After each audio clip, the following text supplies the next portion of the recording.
Meus cumprimentos a todos. Estamos aqui para mais um programa Justiça e Direito na Vida do Cidadão. Continuaremos tratando do federalismo. Nós ouvimos falar sobre pacto federativo, se houve pacto federativo, se não houve um pacto federativo no Brasil.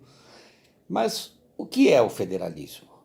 O federalismo é uma sociedade de estados, é uma sociedade de sociedades, onde esses membros sócios da federação cedem poucos e necessários poderes à União.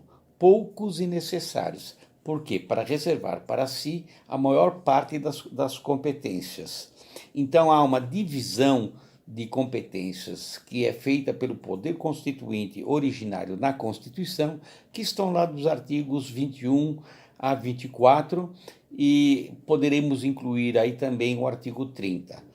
Nós vemos que competências exclusivas de cada ente da federação, entre União, Estados, Distrito Federal e municípios, competências privativas que podem ser delegadas, transferidas, que entre União, Estados, Distrito Federal e municípios, e as competências comuns também desses estados já comuns a todos, não é de um que privativa que pode transferir para os outros.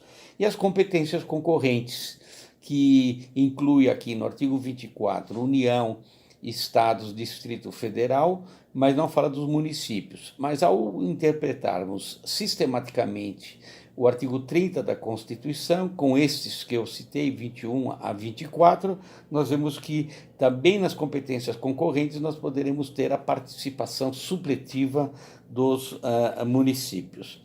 O federalismo, então, ele é um sistema de autogoverno e governo compartilhado. Autogoverno de cada membro da federação e um governo compartilhado entre os membros da federação. Ele significa a unidade na diversidade. Ou seja, nós vamos ter aqui um ajuste de todas essas diversidades e mantendo uma unidade. Nós temos um Estado federal soberano e estados autônomos, que são os membros da federação, mais o Distrito Federal, que aqui entre nós tem um status de Estado, o que não ocorre nos Estados Unidos, por exemplo, porque é uma unidade administrativa. As características do federalismo é que ele é intocável. Ele tem há uma participação dos membros no poder central e há uma auto-organização. Intocável porque ele se constitui numa cláusula pétrea do artigo 60, parágrafo 4º, inciso 1º da Constituição. Então não pode ser abolida a federação, nem direta, nem indiretamente, nem implícita ou expressamente.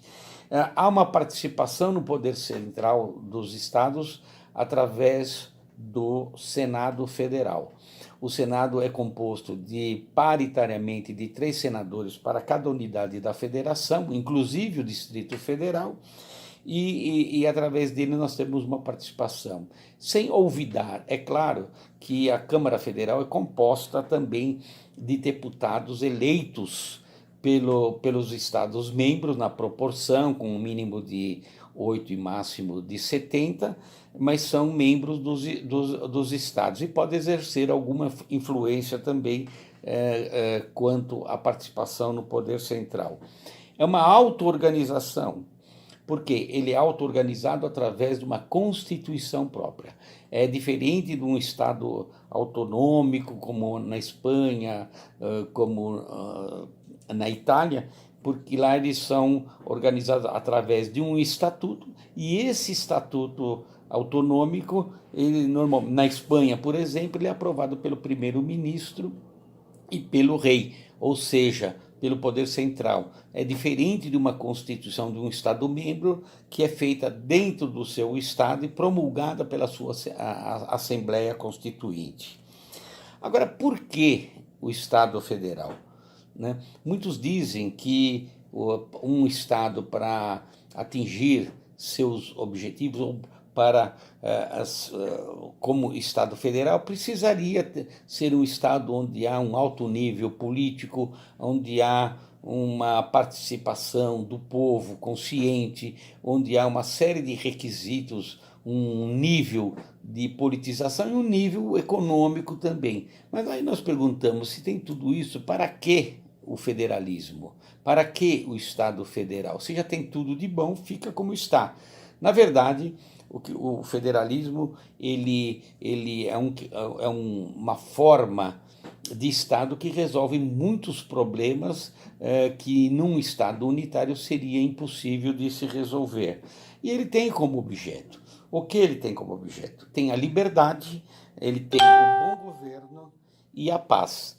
Então, e quais os meios para alcançar esses objetos?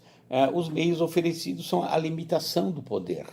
Além de nós termos uma divisão funcional do poder entre legislativo, executivo e judiciário, nós vamos ter também uma divisão territorial do poder entre União, estados e municípios e o Distrito Federal, como já dissemos. Então, como se divide o poder, evita-se uma concentração, e evitando-se uma concentração, uma centralização e a centralização do poder, nós evitamos um excesso de poder em um dos órgãos, inclusive que poderia levar até a ditadura. Por que bom governo? Porque o Estado federal aproxima governantes e governados. Na medida que os poderes não estão apenas no poder central, como num Estado unitário, ainda que seja descentralizado, nós temos no Estado federal uma divisão de poder entre União, Estados e município. Na medida que os estados e municípios têm também alguns poderes dados pela Constituição, evidentemente está aproximando governantes e governados. Eles não estão lá no poder central, eles poderão estar no Piauí, em Sergipe, no Rio Grande do Sul, enfim, nos Estados-membros. E dentro desses estados, nos municípios que estão mais próximos do povo. Então, assim nós poderemos ver que há uma aproximação de governantes e governados e se torna uma forma de Estado muito mais democrática, é um Estado democrático diante das outras formas de Estado. Isso nos leva a crer que há o segundo tópico que nós falamos, a questão do bom governo. E também da liberdade. Por quê?